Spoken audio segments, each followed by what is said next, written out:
नागपंचमीच्या दिवशी तवा चाकू का वापरत नाही जाणून घ्या याबद्दलची माहिती आणि नागपंचमीची कथा। नागपंचमीच्या दिवशी तवा आणि चाकू का वापरत नाही याबद्दलची सविस्तर माहिती तुम्हाला आजच्या व्हिडिओत मिळेल, तेव्हा पूर्ण व्हिडिओ नक्की बघा। जाणून घ्या कथा। श्रावण महिना भगवान शंकराला समर्पित आहे आणि महादेवांच्या प्रतीकांपैकी एक महत्त्वाचे प्रतीक नाग आहे।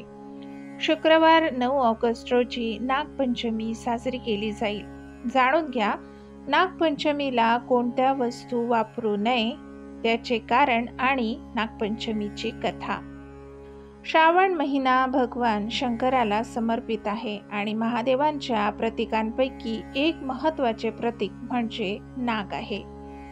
श्रावण हा पवित्र महिना आहे। या महिन्यात येणाऱ्या प्रत्येक सण उत्सवाला खास महत्त्व आहे। या सण उत्सवाचे विशेष महत्त्व आहे। शुक्रवार 9 ऑगस्ट रोजी नागपंचमी साजरी केली जाईल। श्रावण महिना भगवान शंकराला समर्पित आहे आणि महादेवांच्या प्रतीकांपैकी एक महत्त्वाचे प्रतीक म्हणजे नाग आहे। नागपंचमीचे महत्त्व आणि मान्यता।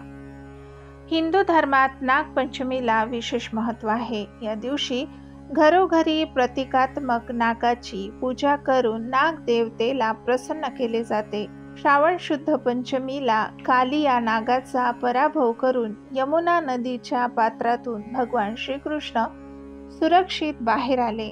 तो दिवस म्हणजेच नागपंचमी म्हणून साजरा केला जातो।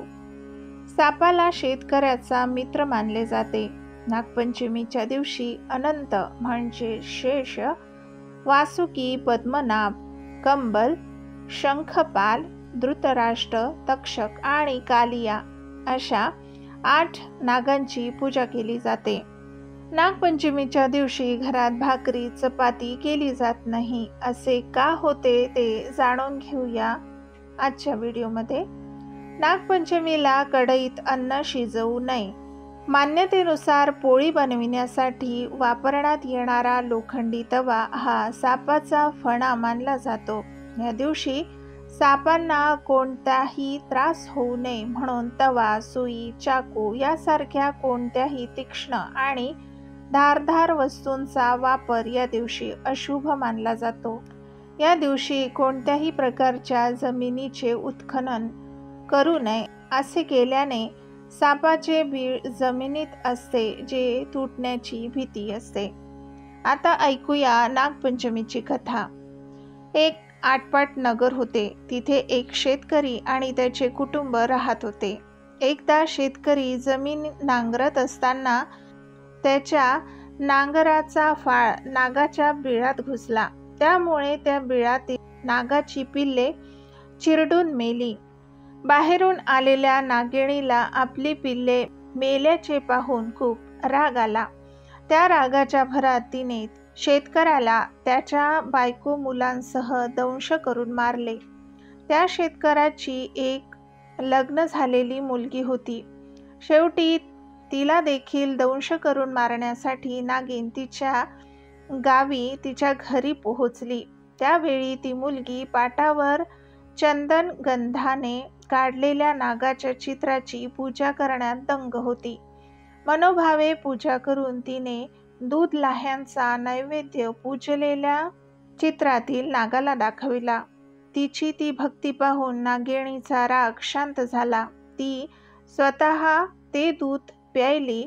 तिने त्या मुलीवर प्रसन्न होऊन तिच्या आईवडिलांना आणि भावंडांना पुन्हा जिवंत केले। अशा प्रकारे नागपंचमीची कथा संपूर्ण झाली। अशाच प्रकारची वेगळी माहिती ऐकण्यासाठी माझ्या चॅनलला सबस्क्राईब करा, माझे व्हिडिओ जास्तीत जास्त शेअर करा आणि बेल आयकॉनवर क्लिक करा, म्हणजे नवीन येणाऱ्या व्हिडिओचे अपडेट तुम्हाला लगेच मिळतील। धन्यवाद। नमस्कार। ओम नमः शिवाय।